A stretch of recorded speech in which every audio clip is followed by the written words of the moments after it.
देखो माल लोड हो रखा है और ये जो गाड़ी है ना बहुत ही महंगी गाड़ी है और इनके ड्राइवर ये रहे।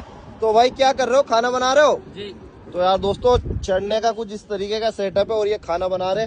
अंदर का व्यू देखो भाई, पूरा सामान यहाँ पे रख रखा है सब कुछ। और भाई देखो यार कितना, भाई ये फुल कंफर्टेबल है। ओके, नो टेंशन, गर्मी नहीं लगता है कुछ नहीं। इनमें अच्छा वाला आर्मी वाला डबल लेयर आर्मी वाला तिरपाल है डबल लेयर में।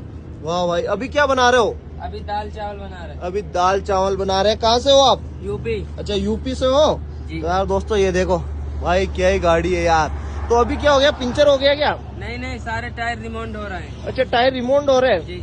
तो यार दोस्तों ये देखो यार, अगर भाई ये देख के अच्छा लगा तो वीडियो लाइक जरूर करना, शेयर कर देना भाई।